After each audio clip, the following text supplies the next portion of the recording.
안녕하세요. 저는 50대 후반 여자입니다. 이렇게 사연을 쓰게 된 것은 제 운명이라고 생각했던 사람이 최악의 추태로 저를 구렁텅이에 빠뜨린 사연을 말해드리고 싶기 때문입니다. 저는 사랑이라 생각했던 남편에게 배신을 당했지만 그 후에 다시 생각지도 못했던 인연을 만났습니다. 돌고 돌아 행복을 되찾은 저의 파란만장한 이야기 좀 들어보실래요? 저는 작은 시골 마을에서 자랐어요. 하루에 몇 번 오는 버스를 타고 나가야 장에 나갈 수 있는 그런 곳이었죠. 저희 부모님은 넓지 않은 밭을 일구며 하루하루 열심히 살아가고 계셨어요. 저희 가족의 삶이 180도 바뀐 것은 연락이 끊겼던 고모 할머니를 만나면서부터입니다. 고모 할머니는 제과점으로 돈을 벌고 주류 사업에도 손을 뻗어 혼자 힘으로 어마어마한 돈을 버신 분이었어요. 고모 할머니는 결혼을 안 해 자손이 없었죠. 고모 할머니가 검은 승용차를 타고 저희 집에 왔던 그날이 아직도 기억납니다. 그날 이후 저희 집은 읍내에 볕 잘 드는 2층 집으로 이사를 했습니다. 아빠는 농사를 정리하고 읍내에 금은방을 여셨죠. 새 집에 사는 건 좋았지만 한편으론 새로운 생활이 답답하게 느껴지기도 했어요. 읍내로 이사 간 지 1년쯤 되었던 어느 날이었어요. 저는 하굣길에 집으로 가지 않고 시골로 가는 버스를 잡아탔어요. 어느 순간 저도 모르게 버스에 올라 있었죠. 그런데 버스에서 웬 남자애가 말을 거는 게 아니겠어요? 그 남자애는 어릴 때부터 자주 같이 놀던 동네 친구 수호였습니다. 야, 너 미희 아니냐? 너네 집 이사 가고 잘 지내는지 궁금했는데 여기서 이렇게 만나네. 근데 너 되게 이뻐진 것 같다. 너희 부모님은 잘 계시지? 아, 너네 형이랑 누나도 다시 와서 공부한다면서? 새 집에서 사니까 좋냐? 어떻게 한 번을 안 놀러 오냐? 근데 너 어디 가는 거야? 수호잖아. 웬일이야. 까까머리 중학생 됐네. 와, 벌써 1년이나 됐네. 난 뭐 새 집에서 사는 건 좋은데 그냥 좀 답답하달까? 예전 동네가 자꾸 생각나더라고. 너네랑 같이 놀던 것도 생각나고. 야, 근데 너 내 소식 궁금했다는 거 거짓말이지? 궁금했으면 편지라도 보내지 그랬어. 그 뒤로 저는 가끔 수호와 함께 버스를 타고 고향 마을에 가서 또 다른 추억을 만들었죠. 그러다가 저희가 중3이 되던 봄이었어요. 어느 날 시내에서 수호를 마주쳤어요. 저는 반갑게 손을 흔들며 인사를 했는데 그날따라 수호 표정이 안 좋은 겁니다. 무슨 일 있냐고 물어도 말을 안 하던 수호는 아버지가 몸이 많이 안 좋으시다는 얘기를 털어놨어요. 수호네 아버지는 예전부터 기침을 많이 하셨는데 최근 들어 기침이 심해지고 앓아 눕는 날이 많아졌다는 거였습니다. 읍내 병원에 가봤더니 더 큰 병원에 가봐야 할 것 같다고 했다는 거예요. 그런데 집안에 돈이 없으니까 당사자부터가 치료할 의지가 없다는 거였습니다. 저는 그날 처음으로 아빠에게 부탁이란 걸 해봤어요. 수호네 아버지가 많이 아픈 것 같은데 좀 도와줄 수 없겠냐고요. 아버지는 검사를 제대로 받을 수 있는 대학병원을 알아봐 주시고 치료비도 대주셨습니다. 한 동네에서 가족같이 살던 사람들인데 모른 척할 수 없다면서요. 검사 결과는 안타깝게도 폐암이었습니다. 병원 치료에도 별로 차도를 보이지 못했죠. 수호 어깨가 축 처져 있는 걸 보니 마음이 아프더군요. 그렇게 1년이란 시간이 또 흘렀어요. 그런데 어느 날 수호가 저희 학교 앞에 찾아온 게 아니겠어요? 저한테 고맙다는 말을 하는데 웬일인지 애가 입술을 꼭 깨물면서 말하더군요. 미희야, 너한테는 정말 뭐라고 할 말이 없다. 너희 집에 빚진 거 내가 어른 되면 꼭 다 갚아줄게. 우리 가족 도와줘서 정말 고마워. 내가 커서 돈 벌면 꼭 너랑 너희 아버지에게 보답할게. 우리 수연이도 내가 꼭 공부시켜서 너희 가족한테 보답하라고 할 거야. 야, 너는 무슨 말을 그렇게 섭섭하게 하냐? 우리 사이에 빚 같은 게 어딨어. 우리 아빠도 가족이다 생각하고 도와주시는 거라 했으니까 신경 쓰지 말고 아버지 낫게 할 생각이나 해. 네가 그랬잖아. 정신만 똑바로 박혀있으면 못할 일이 없다고. 열심히 노력하면 네 아버지 낫게 할 수 있을 거야. 그러니까 힘내. 저도 눈물이 나는 걸 꼭 참느라 괜히 씩씩한 척 큰 소리를 쳤어요. 수호랑 저는 그렇게 가만히 서서 한참이나 서로를 쳐다보고 있었습니다. 그리고 그 뒤로 저는 다시는 수호를 볼 수 없었어요. 얼마 뒤 토요일에 제가 꽃을 들고 병원에 찾아갔는데 수호 아버지가 보이지 않았어요. 어제 갑자기 퇴원을 했다는 거였습니다. 저는 깜짝 놀라 수호네 집으로 가봤습니다. 불 꺼진 집에는 아무도 없었어요.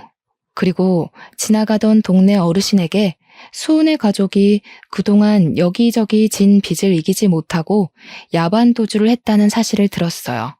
저는 그 자리에서 주저앉고 말았습니다. 시간은 잘도 흘러 저는 고등학생이 되었습니다. 저는 궁금한 것도 하고 싶은 것도 많은 17살이었죠.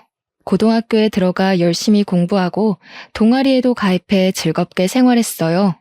문예반 동아리였죠. 제가 전부터 시집 읽는 걸 좋아했거든요. 거기서 좋아하는 남자도 생겼죠. 같은 문예반 활동을 하던 1살 선배였어요. 시도 잘 쓰고 음악에 대해서도 잘 아는 멋쟁이 선배에게 저는 푹 빠졌어요. 어느 날 방과 후에 시집을 보다가 말을 튼 이후로 선배와 저는 급속도로 가까워졌죠. 이 사람이 저랑 결혼까지 해버린 남자입니다. 저희는 수험 기간 동안 서로를 격려하며 건전하게 관계를 이어갔습니다. 그런데 제가 고2였고 선배가 고3이 될 때 선배 아버지가 보증 섰던 것이 잘못되어 선배 집이 망하고 말았어요. 저는 당연히 대학에 가게 되어 있었지만 선배는 집안 사정 때문에 결국 대학을 포기하고 군대를 가겠다고 하더군요. 그때는 그를 많이 좋아하고 있었기 때문에 그의 사정이 안타깝기만 했어요. 저는 열심히 공부해 서울에 있는 유명 대학 국문과에 입학했고 군대에 있는 남자친구와 연애를 이어갔습니다. 2년 반 동안 매일매일 편지를 쓰다시피 하고 도시락을 싸가지고 다니면서 면회도 갔습니다. 대학교에 가서 멋진 남자들이 들이대도 눈이 돌아가는 게 아니라 대학교도 못 가고 군대에서 고생하는 남자친구가 애달프게만 느껴졌죠. 그러는 동안 아빠는 오래전에 사둔 땅들이 도시개발로 땅값이 올라 더 큰 부자가 되었고 사업을 더 크게 하게 되었습니다. 그렇게 세월이 지나 남자친구가 전역하게 되었어요. 저는 아직 대학교 2학년이었는데 그가 전역한 지 며칠 안 되어 결혼하자는 말을 하는 겁니다. 너무 사랑하는 사람인 건 맞지만 아직 학생인데다 그와 결혼할 만큼 확신이 선 건 아니라서 저는 당황하고 말았어요. 내가 군대에서 많이 생각을 해봤는데 난 네가 아니면 안 될 것 같아. 너랑 같이 단란한 가정을 꾸미면서 살면 정말 행복할 거란 생각이 드는데 어차피 내 아내는 네가 될 텐데 우리 괜히 시간 끌지 말고 빨리 결혼하는 게 좋지 않을까? 군대에서 무슨 바람이 들었는지 나오자마자 결혼 거리더군요. 2달 동안 얼굴 볼 때마다 나랑 결혼 언제 할래? 이러면서 조르는 거였어요. 솔직히 이제 막 전역했고 직업도 없는데 내가 이 사람과 굳이 결혼을 급하게 할 필요가 있나? 하는 생각이 먼저 들었어요. 그런 생각을 하는 게 미안해서 입 밖으로는 못 꺼냈죠. 그러면서도 헤어지지는 못했습니다. 어느 날 선배와 카페 데이트를 하고 밖으로 나왔는데 저희 엄마에게 딱 걸리고 말았습니다. 엄마가 반찬 가져다 주신다며 자취방에 오셨다가 저희랑 딱 마주치신 거였어요. 이 모든 건 아빠 귀에 들어갔고 아빠로부터 불호령이 떨어졌습니다. 저는 꼼짝없이 선배를 데리고 집으로 갔습니다. 엄마도 그랬지만 선배를 눈앞에서 본 아빠는 더욱 마음에 안 드는 눈치였어요. 평소 사람 좋기로 소문난 아빠가 왜 저러나 싶을 정도로 제 남자친구를 고가운 눈으로 보시더군요. 우리 미희는 어디에나 내놔도 아쉽지 않은 신부감이고 내가 더 훌륭하게 만들 수가 있어. 현실은 현실이라네. 다 큰 처자랑 그만큼 연애했으면 책임을 져야 하는데 자네는 우리 미희를 책임질 능력이 없자는가. 서로 앞길 막지 말고 이쯤에서 헤어지게나. 이런 말 하는 거 고깝게 생각하지 말게. 이렇게 기우는 결혼은 결혼 후가 더 힘들어질 수가 있어. 연애라는 게 누가 반대하면 더 애틋해지는 법이잖아요. 저는 부모님이 그럴수록 선배와 헤어지고 싶지 않다는 마음이 강해졌어요. 자식 이기는 부모 없다고 하죠. 제 쇄고집에 저희 부모님도 두 손 두 발을 다 들어버렸어요. 지금 생각하면 그때 아빠 말을 들었어야 했어요. 문제는 시어머니를 처음 만난 자리에서 이미 시작되었습니다. 졸업반이었던 저는 유명 출판사에 취직이 결정된 상태였고 남편은 배달 일을 하며 근근히 살고 있었어요. 연애는 5년 넘게 했지만 시어머니를 만나는 건 처음이라 엄청 긴장했습니다. 시어머니는 제 얼굴을 보자마자 제 부모님 재산에 대해 주파나를 굴리는 게 뻔한 대사들을 늘어놓더군요. 그 동네가 개발이 되어서 돈푼 꽤나 손에 쥔 알부자들이 많기는 하지. 그렇기는 해도 그런 시골에서 돈이 많아봤자 아니겠냐. 아참, 그러고 보니 서울에도 집이 있다지 않았니? 평창동이랬나? 평창동이면 뭐 괜찮지. 너희들 결혼할 때 집 한 채는 넉넉히 해주겠구나. 어이 참 엄마도 그런 말 하지 마시라니까. 평창동 집 얘기는 뭐하러 꺼내세요? 미 아버지가 미를 얼마나 애지중지하시는데 어련히 알아서 해주시려고. 저희는 그냥 때 되면 결혼 준비나 잘하면 돼요. 쓸데없는 말로 초치지 마세요. 솔직히 기분이 너무 안 좋더군요. 아, 시어머니가 보통이 아니구나 하는 생각이 머리를 스쳐 지나갔습니다. 하지만 저는 브레이크 없는 차처럼 멈추지를 못했어요. 제가 그때까지 붙잡아 놓은 걸 놓지 못했죠. 그때 멈추지 못한 게 제 인생의 가장 큰 한이랄까요?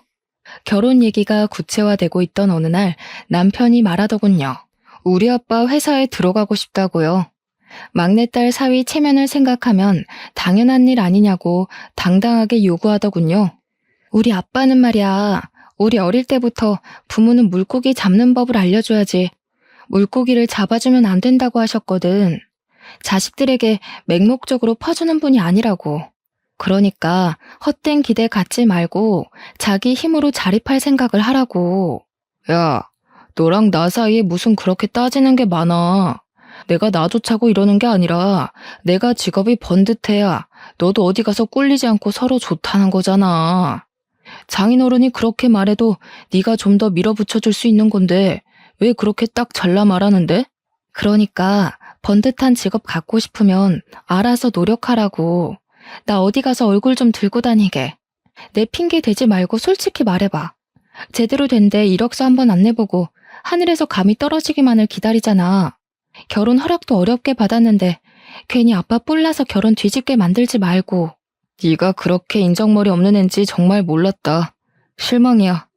남편이 하는 말도 기분 상하는데 시어머니까지 전화해서 저를 닥달하더군요. 너는 애가 왜 그렇게 생각이 없니? 네가 결혼할 남편인데 주영이 말 들어보니까 완전 남말하듯 말했더구나. 주영이가 대학 못 간 게 지금도 나는 한이다. 요즘 같은 세상에 대학 못 나오면 무시당하기 십상인데 직업이라도 번듯해야 되지 않겠니? 이제 한 가족인데 주영이가 너희 아버지 회사 들어가면 누이 좋고 매부 좋고 남보기도 좋고 얼마나 좋니? 어머니, 저희 부모님 진짜 어렵게 설득했어요. 저희 아빠 자격 없는 사람한테 회사 안 물려준다고 저희 언니, 오빠한테도 함부로 자리 안 주시는 분이세요. 지금 주영 씨 회사에서 꽂아달라는 말 나오면 무슨 수를 써서라도 결혼 뒤집어 엎으려고 하실 거라고요. 참네. 무슨 놈의 집안이 잘나면 얼마나 잘났다고 그렇게 유세를 떨어? 그래봤자 너희 집도 농사나 짓던 집안 아니냔 말이야. 꼬박꼬박 말대답하는 본세가 싹 수 없는 게 이제 보니 부전여전이구나. 어차피 결혼하는 거 사위한테 폼나게 한 자리 떡 하니 주는 게 사돈되는 예의지. 어디 그래 오만 유세를 부려? 유세를 부리길. 결혼하기도 전부터 골치가 지끈지끈 아팠습니다. 불행 중 다행이랄까요? 아무리 찔러봐도 제가 눈 하나 깜짝하지 않자 결국 남편이 결혼 전에 스스로 취직을 했습니다. 무슨 재주를 부렸는지 건설회사 영업직으로 떡하니 취직을 한 거예요. 직업도 변변찮은 놈이라면서 사위될 사람을 안 좋게 보던 아빠도 남편이 취직을 하자 마음이 좀 풀리신 것 같았습니다. 그래도 어떻게든 좋게 봐주려고 노력을 많이 하신 거였죠. 내가 자네한테 그동안 섭섭하게 군 거 마음에 담아두지 말게. 자네도 가장이 되고 아이가 생기고 나면 알게 될 거야. 내 말이 피가 되고 살이 되는 말이었다는 걸. 쉽게 얻은 건 쉽게 잃게 마련이네. 나는 그런 모래성에 내 딸을 시집 보내고 싶지 않은 거야. 알겠습니다, 장인어른. 그런데 혹시 저희 신혼집은 미희가 아무 말이 없던데? 신혼집은 그래도 해주시는 건가요? 아무래도 제가 취직한 지도 얼마 안 되고 하다 보니 미희가 알아서 하리라고 생각해서 여태 말은 안 했는데 시기 얼마 안 남았으니 그래도 물어는 봐야 할 것 같아서. 어허, 이 사람 아직도 정신을 못 차렸구먼. 결혼하면서 처가에서 떡이 뚝 떨어지기를 바라는 사람이 어디 있나? 자네가 그러고도 남잔가? 신혼집 얘기 한 번만 더 하면 미희가 죽는다고 나서도 이 결혼 없던 걸로 만들겠네. 아빠는 저를 불러 말씀하셨어요. 미희야, 진짜 이 결혼 해야겠니? 아빠는 진짜 걱정이 태산이다. 저렇게 책임감 없는 놈이랑 결혼해서 네가 혹시나 안 좋은 꼴 당하지는 않을지. 결혼식이 한 달 앞으로 다가온 시점이었죠. 솔직히 말해서 그 시점에서는 청첩장도 다 돌렸겠다. 결혼을 돌린다는 건 있을 수 없는 일처럼 보였어요. 너무 걱정하지 마세요, 아빠. 그 사람 말만 그렇게 하지.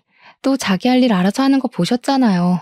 제가 앞으로 그런 생각 못하도록 잘 얘기하고 보필할게요. 원래 그런 사람 아닌데 집안 형편이 갑자기 힘들어져서 그런 거니까 조금만 이해해 주세요. 아직 경험이 적어서 그렇지 지금까지처럼 제가 옆에 있어주면 잘 헤쳐나갈 수 있는 사람이라고 생각해요. 아빠의 걱정스런 얼굴을 뒤로하고 저는 결혼식을 올렸습니다. 신혼생활은 나름대로 즐거웠어요. 시어머니가 틈만 나면 귀따갑게 불평하는 것만 빼면요. 아이고, 어떻게 된 놈의 집안이 예의란 건 밥 말아 처먹었다니? 이게 날로 먹겠다는 거지 뭐야? 딸내미 시집 보내면서 빈손으로 보내는 놈의 집안이 어디 있어? 농사나 짓던 상놈의 자식들이어서 그런가? 우리가 지금 이렇게 없이 산다고 무시하는 거지 뭐야? 내가 이 수모는 죽어도 잊지 않을 테니 두고 봐라. 저기요, 어머니. 저 빈손으로 오지 않았어요. 그래도 저희 엄마가 결국에는 혼수 최고급으로 다 마련해 주셨잖아요. 저희 언니랑 오빠도 막내 동생 결혼하는데 그냥은 안 시킨다고 많이 도와주셨고요. 솔직히 둘 다 취직한 지 얼마 되지도 않았는데 저희 형편에 이만큼 하고 사는 것도 감지덕지죠. 감지덕지? 참네.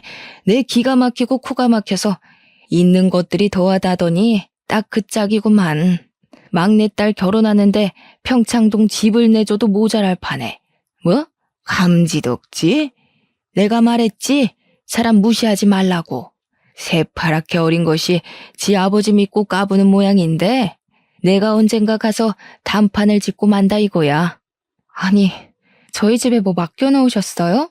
왜 뭘 받지 못한 걸 그렇게 억울하게 생각하시는지 잘 이해가 안 돼요. 저희 아빠가 누누이 말씀하셨어요. 쉽게 얻은 건 쉽게 잃는다고요. 저는 아빠 말에 공감해요. 젊어서 이만큼 고생하는 거 남들에 비하면 아무것도 아니고요. 잘났다 정말. 그래봤자 너네 집도 시고모인지 뭔지가 돈다발 들고 와서 벼락부자 된 거잖아. 주영이 취직것만 해도 그래. 내가 우리 아들 대학 공부 못 시킨 게 한이 돼서 남들한테 무시 안 당하게 해달라고 그렇게 부탁을 했건만. 내가 우리 아들을 어떻게 키웠는데 니까짓게 돈 좀 있다고 우리 집안을 내 귀한 아들을 이렇게 무시해? 귀에 딱지가 앉을 지경이었지만 나중에는 적당히 무시하는 수밖에 없다는 걸 알았습니다. 그래도 저희는 열심히 일하고 예쁜 아이들도 낳았습니다. 회사를 그만두지 않으려고 애를 썼지만 결국 둘째를 낳을 때가 되었을 때 회사에서 정리해고를 당하고 말았어요. 그래도 그때는 아이 키우는 엄마들이 회사를 그만두는 게 워낙 흔한 일이어서 어쩔 수 없다고 생각했습니다. 아들 하나 딸 하나 이쁘게 기르는 재미, 남편을 내조하는 재미로 살았어요. 그래도 남편이 책임감이 생겼는지 꽤 열심히 일해서 회사에서 제법 높은 자리에 올라갔어요. 그러는 동안 아이들이 무럭무럭 커서 둘째인 딸도 막 성인이 되었습니다. 저와 남편은 40 끝자락이었죠. 시어머니가 좀 잠잠한가 싶었더니 남편이 사고를 치고 말았습니다. 어느 날 남편이 저를 부르더니 하는 말이 글쎄 5억만 해줄 수 없느냐는 거였습니다. 저는 황당해서 입을 떡 벌리고 말았어요. 5억? 5억이 어디 애들 장난이야? 당신 지금 그걸 말이라고 하는 거야? 당신이 도대체 5억이나 되는 돈이 어디에 어떻게 필요한데? 말을 꺼냈으면 똑바로 설명을 해야지. 나 지금 꼭 필요한 데가 있어서 그래. 나 살리는 셈 치고 한 번만 빌려주라. 여태까지 당신 집에서 우리 도와준 거 하나도 없잖아. 솔직히 이게 말이 된다고 생각해? 친구들은 처가가 잘 사니까 우리도 처가 덕보고 돈 걱정 하나도 없이 사는 줄 아는데 나는 허구한 날 돈돈거리면서 살았다고. 우리 집 덕을 하나도 못 봤다고? 좀 잠잠하다 했더니만 덕을 못 보긴 왜 못 봐.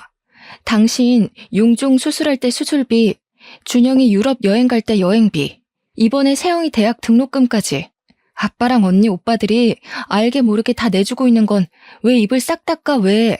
그 정도로는 만족이 안 돼? 결국 큰돈을 뜯어야 속이 시원하다는 거야?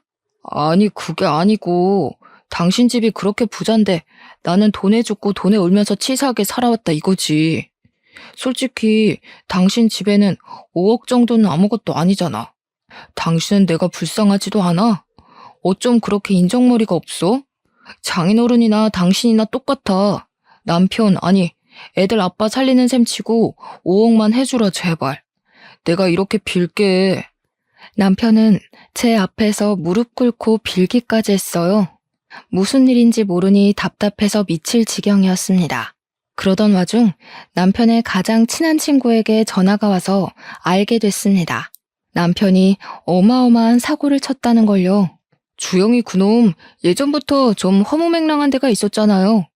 저도 말려봤는데 한탕 하겠다면서 주식에 자꾸만 쏟아붓더라고요. 그러다가 결국 회사 돈에까지 손을 댄 모양이에요. 저한테 도와달라고 부탁하는데 제가 그런 돈이 어디 있습니까? 하룻밤을 뜬 눈으로 지새운 저는 결국 다음날 남편을 붙잡고 따졌습니다. 당신 진짜 제정신이야? 당신이 어떻게 나한테 이럴 수가 있어? 내가 당신 하나 믿고 여기까지 온 거 몰라? 준영이, 세영이 아직 대학 졸업도 못했는데 애들이 알면 뭐라고 그러겠어. 애들 보기 부끄럽지도 않아? 나는 여태까지 애들한테 정직하게 열심히 살면 뭐든 할 수 있다고 가르쳤어. 당신이 그걸 다 망친 거야. 그런 범죄를 저질러서. 그래, 내가 회사 돈에 손 좀 댔다. 됐어. 어쩔래? 마누라는 25년 내내 처갓집 돈이라고는 구경도 못하게 만들지. 내가 열받아서 회사 돈이라도 좀 건드려봤다. 어쩔래? 내가 오죽하면 그랬겠니? 내가 오죽 열받았으면 그랬겠냐고. 뭐야? 처가 돈 못 뜯어먹는 게 열받아서 회사 돈에 손을 댔다는 거야? 그게 무슨 해괴망측한 논리야. 당신이랑 당신 어머니는 어쩜 그렇게 논리가 한결같이 거지근성이야? 왜 우리 집에 돈을 맡겨놓기라도 한 것처럼 돈 못 받는다고 핏대를 세우고 억울하기까지 하다는 거냐고. 그래, 억울하다 억울해. 내가 너같이 재미없는 여자랑 살면서 처가 독도 하나 못 본 게 아주 억울해서 미칠 지경이다. 난 말이야, 솔직히 네가 처음에만 그러는 거지 시간 지나면 당신이 바뀔 줄 알았어. 부잣집 아가씨니까. 내가 벌어오는 쥐꼬리만한 월급 가지고 쪼개고 쪼개면서 살림 꾸릴 줄 누가 알았냐고. 이럴 거면 내가 당신이랑 왜 결혼해? 내가 진짜 바보였네. 당신 같은 남자 믿고 열심히 살아온 내가 지금은 저 사람이 못나게 굴어도 힘들어서 그러는 거다 하면서 어떻게든 이해해 주려고 애쓴 내가 바보였어. 그날 저는 남편에 대한 모든 희망을 버렸습니다. 그러거나 말거나 남편은 매일같이 자기 좀 살려달라고 저를 닥달했어요. 모르는 체 하고 싶었지만 아빠가 감옥이라도 가면 애들이 받게 될 충격이 두려워 결국 아빠에게 도움을 청했습니다. 아빠, 준영이 아빠가 지금 좀 일이 생겼나 봐요. 보증을 잘못 써가지고 그걸 얼른 갚아야 하는데 혹시 아빠가 조금만 도와주시면 안 될까요? 그런 놈이랑 결혼해서 아빠한테 이런 부탁까지 해야 한다는 게 치가 떨렸지만 애들을 생각하면 가만히 있을 수가 없었습니다. 그런데 아빠는 제 말을 듣고도 별 말씀을 안 하셨어요. 나중에 알게 된 거지만 그때 아빠 사업이 어려워져 부도 위기에 몰린 거였어요. 게다가 엄마가 나에게 말을 못 하셨는데 아빠는 가난 말기라는 선고까지 받은 상황이었죠. 그때 아빠 마음이 얼마나 딱하셨을까요? 저는 뒤늦게 그 사실을 알고 아빠를 붙잡고 펑펑 울었습니다. 그리고 남편은 곧 싸늘해졌습니다. 저희 아빠 회사가 어려워졌다는 걸 알게 된 거죠. 그 이유를 곧 알게 됐습니다. 저한테는 말도 안 걸던 사람이 이제는 대놓고 어떤 여자와 통화를 하더군요. 그 여자는 남편이 고객을 접대하려고 자주 데려갔던 룸살롱의 사장이었습니다. 남편이 일 때문에 룸살롱에 드나든다는 건 알고 있었지만 영업하는 사람이니 어쩔 수 없기도 하고 크게 걱정하지는 않았어요. 남편이 자기는 그런 여자들 더럽기만 하다면서 거저 줘도 안 먹으니 걱정 말라고 큰 소리를 쳤거든요. 그런데 알고 보니 남편은 그 더럽다는 여자랑 군대에 있을 때부터 그렇고 그런 사이였던 거였습니다. 이 새벽에 어딜 가서 안 들어오나 하고 베란다로 나가보니 남편이란 작자는 스피커까지 켜놓고 룸살롱 마담이랑 통화하고 있었습니다. 저는 조용히 휴대폰 녹음기를 켜서 그 통화를 녹음했어요. 혜은아, 나는 진짜 너밖에 없어. 마누라는 아무짝에도 쓸모가 없어. 내 사랑은 25년 전이나 지금이나 한결같이 너밖에 없다는 거 알지? 이렇게 아무것도 못 뜯어낼 줄 알았으면 처음부터 그냥 너랑 결혼할 걸 그랬어. 나 이제 진짜 더 이상 그 여자랑 살 이유 없어. 계획은 다 틀어졌지만 이제 상관없어. 얼른 이혼하고 너랑 같이 살 거야. 남편이 그 여자랑 하는 말을 들으니 온몸에 소름이 돋았어요. 귓가가 윙윙거리고 그 자리에서 쓰러질 것만 같았지만 무슨 말을 하는지 제 귀로 똑똑히 들어야 했습니다. 알고 보니 군대 갔다 와서 저한테 들이댄 것도 저한테 콩고물이라도 얻어서 그 여자한테 갖다 바치려고 그런 거였더군요. 뜯어낼 거 다 뜯어내서 그 여자에게 새 장가들 심산이었던 거였습니다. 아니, 그 여자는 자기 남편이 감옥 가게 생겼다는데도 아무것도 안 해준다는 거야? 나 같으면 내 장기를 팔아서라도 어떻게든 돈을 마련해주겠다. 자기는 어떻게 그런 여자랑 25년이나 살았어? 그러게나 말이야. 그 옆엔 내가 다른 건 몰라도 애들을 끔찍하게 생각하는 사람이니 애들 아빠가 감옥 가게 생겼다고 하면 아빠를 팔아서라도 뭐라도 해줄 줄 알았지. 괜히 거짓말해준 홍석이한테만 미안하게 됐지 뭐야. 하여튼 그 옆엔 애도 독한 여자라니까. 아, 됐어. 자기, 나 돈 많이 버는 거 몰라? 5억? 그까짓 돈 나 하룻밤에도 버는 사람이야. 그 옆엔 애랑은 차원이 다르다고. 자기 하나 정도 책임지는 거 일도 아니니까 걱정 말고 나한테 와. 이제 나도 자기랑 좀 편하게 쉬고 싶네. 역시 능력 있는 여자가 좋구먼. 집에서 바가지 긁을 줄이나 아는 옆엔 애랑은 차원이 다르지 그럼. 거리 우먼이 최고라니까. 내가 처음부터 알아봤어야 하는 건데. 다음날 아침 저는 뻔뻔하게 식탁 앞에 앉은 남편에게 밥 대신 어젯밤 통화의 녹음을 틀어줬습니다. 독한 년, 네가 그딴 식으로 하니까 너한테 정을 줄래도 줄 수가 없는 거야. 치가 떨리는 년. 더 이상 내려갈 바닥도 없었습니다. 그래도 아이들 아빠이기에 그때까지도 저는 끝장을 보고 싶지는 않았어요. 고민하다 시어머니를 찾아갔습니다. 당신 아들의 쓰레기 짓을 밝힐 생각이었습니다. 그런데 시어머니가 자기가 먼저 선수를 치는 게 아니겠어요? 너희 집 망했다면서? 그렇게 유세 부리더니 꼴 좋지 뭐야. 내 그럴 줄 알았다니까. 우리 아들 도와주지도 못하는 며느리는 이제 필요 없다 이거야. 솔직히 너한테 볼 게 돈 많은 친정밖에 더 있었니?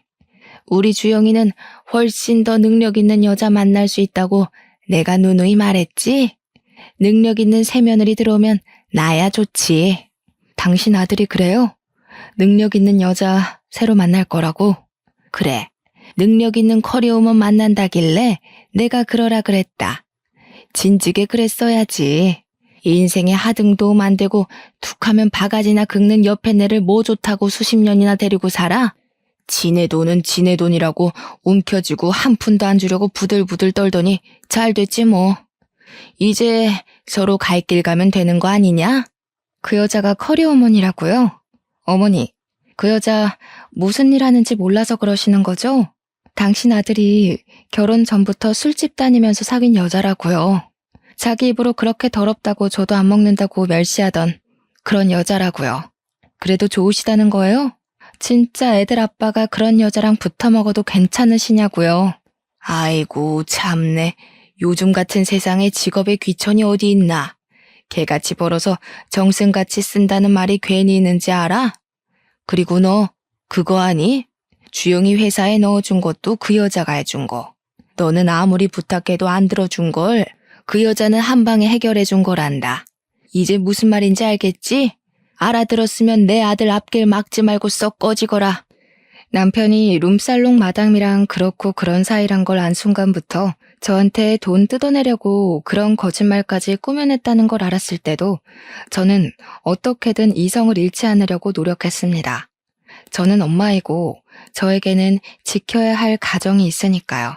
하지만 시어머니가 뱉어내는 천박한 말들을 듣고 있자니 인간적인 선을 넘지 않으려고 저 혼자 아무리 발버둥 쳐봐야 될 일이 아니라는 걸 깨달을 수밖에 없었습니다. 시어머니는 다 알고 있었던 거예요. 남편이 결혼 전부터 바람 피운 것부터 돈 뜯어내서 세장가 가려고 저랑 결혼한 것까지 그 어머니의 그 아들이라고 부끄러운지도 모르고 모든 걸 제 탓으로 돌리고 있더군요.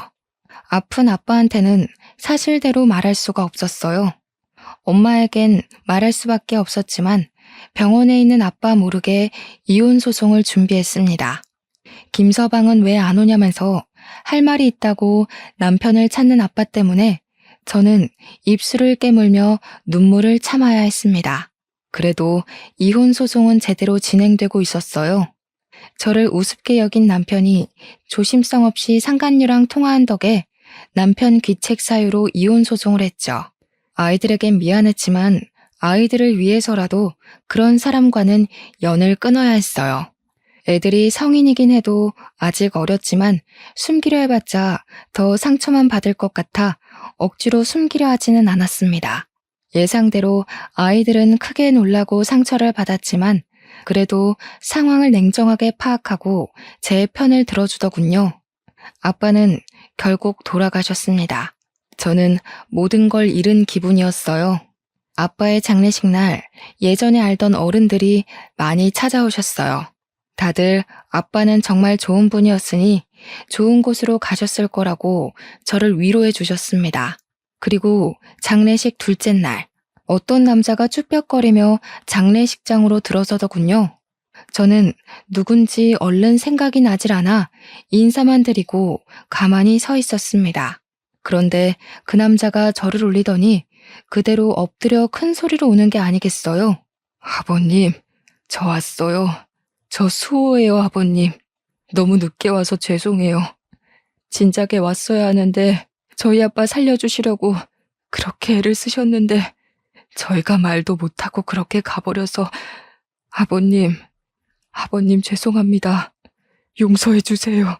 저는 깜짝 놀라 남자의 얼굴을 쳐다봤습니다.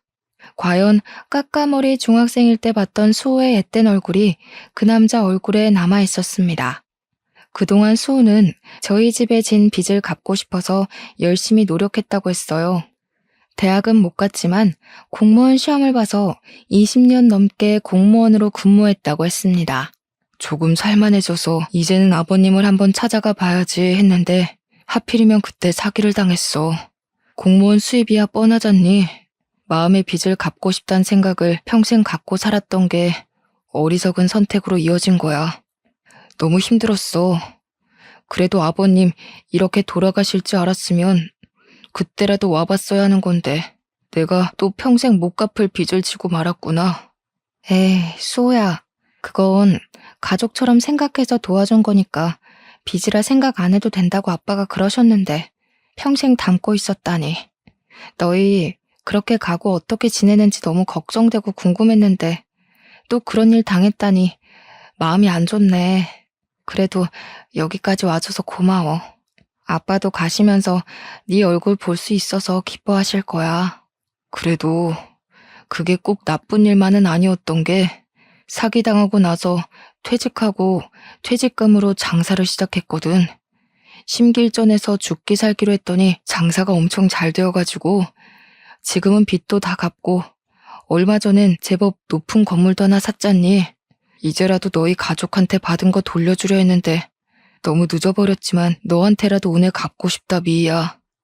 수호는 저희 집 사정이 안 좋아진 데다 제가 남편에게 배신당해 이혼한 걸 알고는 무척 가슴 아파했습니다.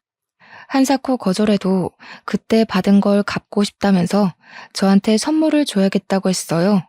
그렇게 수호가 저에게 준 선물은 옛날에 아빠가 금은방을 하던 바로 그 건물이었습니다. 진짜 이렇게까지 안 해도 되는데 수호야, 이 은혜를 어떻게 갚지? 너는 평생 마음에 빚을 안고 살았다면서 나한테 똑같이 빚을 안겨주는구나. 너야말로 빚이라고 생각하지 마. 너희 가족한테 받은 거 생각하면 이것도 아무것도 아니야. 마음 같아선 더 큰 건물 주고 싶다고 그때 우리 아빠 아프고 나서 자꾸 빚만 늘어가지. 빚쟁이들이 틈만 나면 집에 들이닥쳐서 협박하지. 진짜 죽을 맛이었거든.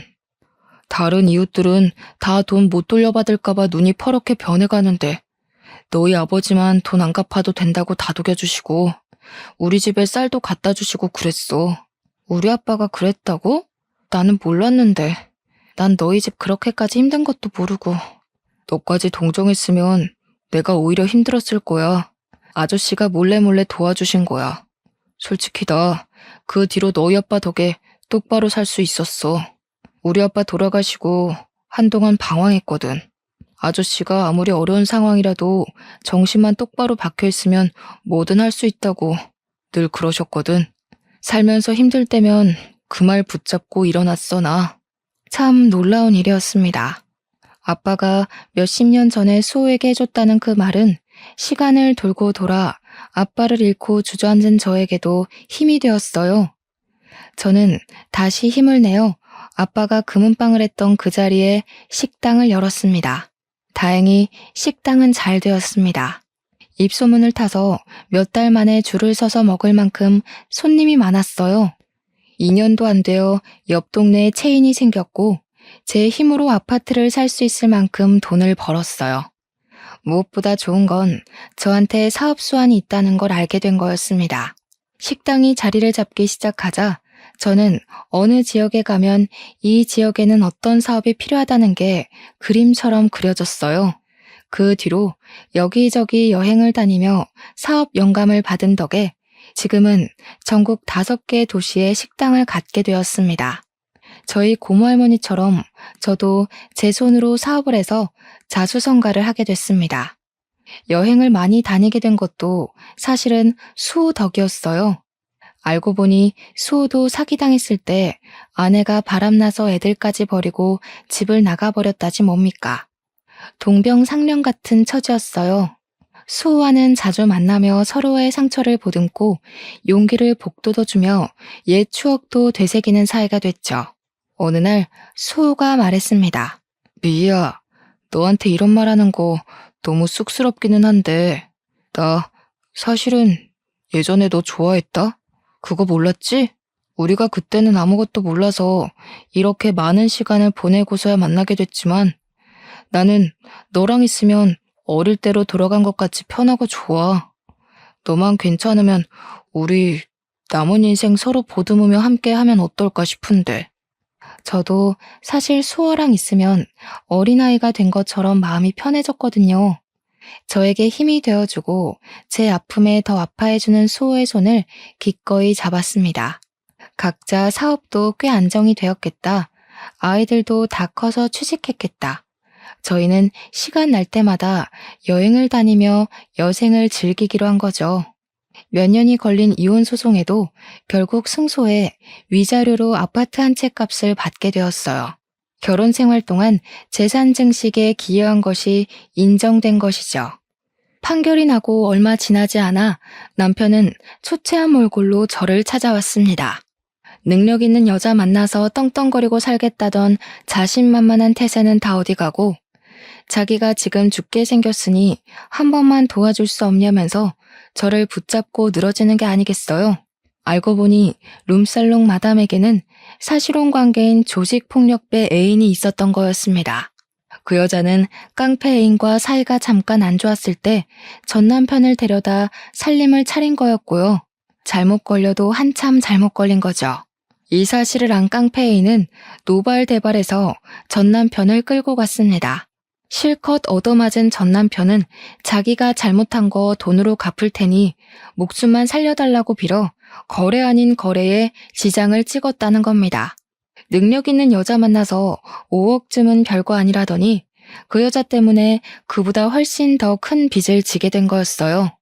정말이지 내가 저런 어처구니 없는 남자랑 살았구나 하는 생각이 다시금 들지 않을 수 없었습니다. 이야, 내가 너한테 이런 말할 면목이 없는 거 아는데, 나도 아는데, 나 진짜 이거 안 갚으면 언제 어떻게 될지 몰라. 제발 나 좀 한 번만 살려주라 제발. 너 돈 많이 벌었다며? 너는 돈 없어도 다시 일어날 능력이 있잖아. 나는 솔직히 이제 아무것도 없어. 애들 아빠 살리는 셈 치고 아직도 더러운 입으로 애들 우는할 힘이 남은 걸 보니 당신은 아직도 멀었네. 준영이랑 세영이가 그러더라. 아빠도 아빠 같아야 아빠지. 엄마 속여먹고 등쳐먹은 더러운 인간은 아빠가 아니라고. 요즘 애들은 부모라고 무조건 편들어주고 그러지 않아. 내가 그러지 말라고 해도 아빠랑 연 끊자고 자기들이 먼저 그러더라.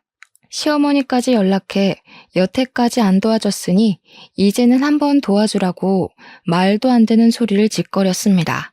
아무리 그래도 애들 아빠인데 어쩌면 애들까지 너 닮아서 인정머리 없고 싹수가 없니? 너 이제 돈 많다며. 지금껏 못 쌓은 덕 쌓는 셈 치고 애들 아빠 한 번만 도와줘라. 걔가 그 나이에 무슨 재주로 그 큰 돈을 만드니? 어머니, 전 그 사람이 못나게 굴어도 전 상황이 어려워서 그런 거려니 조금 있으면 괜찮아지겠거니 했어요. 그런데 아니더라고요. 제가 이해해주면 할수록 그 사람은 점점 더 최악의 인간이 되더군요. 이제 보니 그런 인간 쓰레기 만드는데 어머니가 톡톡히 공을 세우셨네요? 어머니도 그러지 마세요. 그거 자식 위하는 거 아닙니다. 애들은 그 인간 상종도 말라는데 저는 전 남편이란 인간에게 똑똑히 한마디 해줬습니다. 우리 아빠가 그러셨거든. 아무리 힘들어도 정신만 똑바로 차리면 뭐든 할 수 있다고. 솔직히 당신 같은 쓰레기가 정신을 차릴 수 있을진 모르겠지만 자기가 싼 똥은 자기가 치우는 거라는 망고의 진리를 이제라도 배워. 배움에는 때가 없는 법이라잖아. 이제라도 배워서 제발 죽기 전에 한 번이라도 사람 구실하면서 살아. 그게 당신의 마지막 살 길이야. 이제는 정말 아무 걱정 없이 사업은 사업대로, 사랑은 사랑대로, 탄탄대로입니다. 얼마 전에는 제 아들이 결혼할 여자를 데려와 상견례 자리에 지금의 남편 수호와 함께 나갔습니다. 저희는 식은 안 올렸지만 혼인신고를 하고 부부로 살고 있습니다. 저의 가장 든든한 지지자인 남편은 이제 제 아이들 아빠 노릇을 톡톡히 해주고 있답니다. 똑같이 어려운 상황에서 대학에 못 갔지만 자기 힘으로 노력해서 일어난 멋진 새로운 아빠가 아이들에게 생긴 거죠. 제 이야기는 여기까지입니다.